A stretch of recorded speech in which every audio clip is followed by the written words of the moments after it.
آج کے سیاسی ماحول میں ایک جملہ بار بار دہرایا جاتا ہے کہ اویسی بی جے پی کی بھی ٹیم ہے۔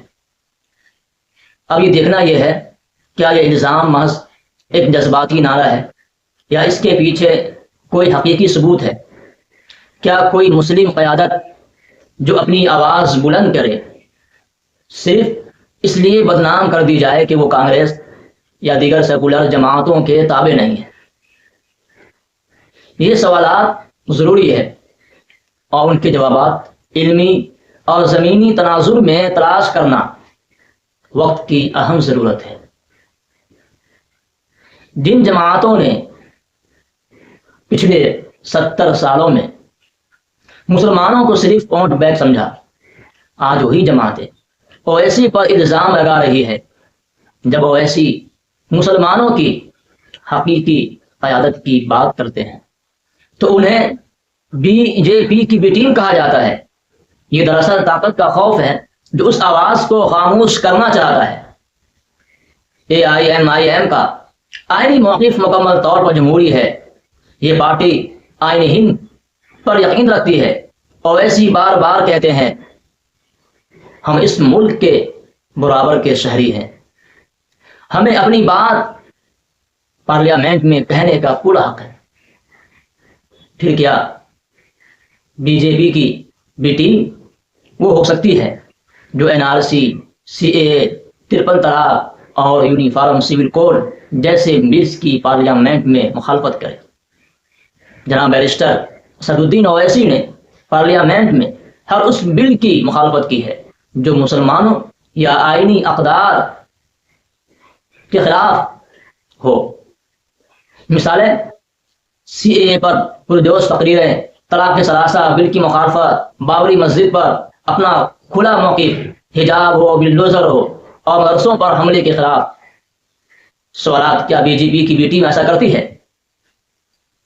اویسی صرف تقریر نہیں کرتے ہیں، وہ میدان میں موجود رہتے ہیں۔ حیدرآباد میں ان کی پارٹی نے تعلیم، صحت اور فلاحی کاموں کے بے شمار پروجیکٹ شروع کیے ہیں۔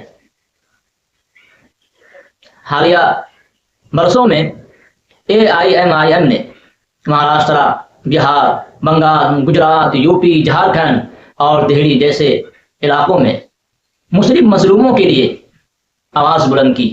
اگر یہ سب کچھ بی جے پی کی مدد کے لیے ہے تو بی جے پی خود بھی حیران ہوگی۔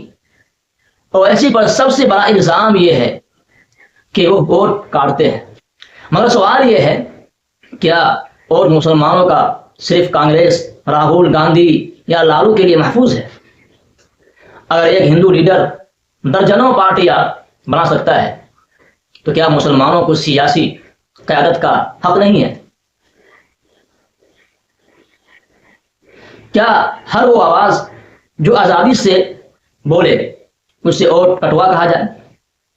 اگر کانگریس اپنی ناکامی کو چھپانے کے لیے اویسی کو الزام دیتی ہے تو یہ سیاسی بددیانتی ہے۔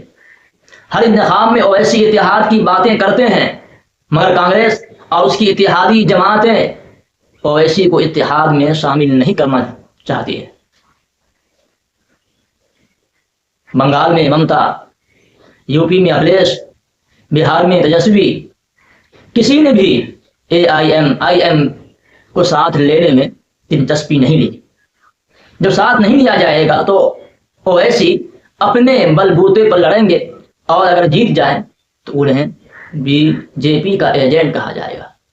میڈیا اکثر AIMIM کو بی جے پی کی قریب دکھاتا ہے جبکہ اویسی نے ہمیشہ مسلمانوں کے حق کی بات کی ہے۔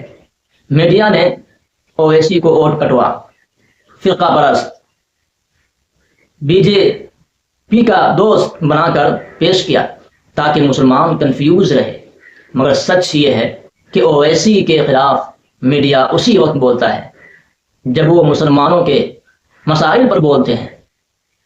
سوال یہ نہیں ہے کہ اویسی کیا کر رہے ہیں، سوال یہ ہے کہ مسلمان کب تک دوسروں کے رحم و کرم پر رہیں گے؟ کیا ہمیں قیادت کا حق نہیں ہے؟ کیا ہم صرف ووٹر رہیں گے یا اپنی کبھی زندگی میں لیڈر بھی بنیں گے؟ اویسی کی موجودگی مسلمانوں میں قیادت کا شعور بیدار کر رہی ہے، اور یہی اصل وجہ ہے کہ وہ دشمنوں کے نشانے پر ہے۔ اگر آپ کو یہ باتیں اچھی لگی ہے تو آپ کمنٹ میں ضرور بتلائیں کیا یہ سب باتیں صحیح ہے یا نہیں ہے۔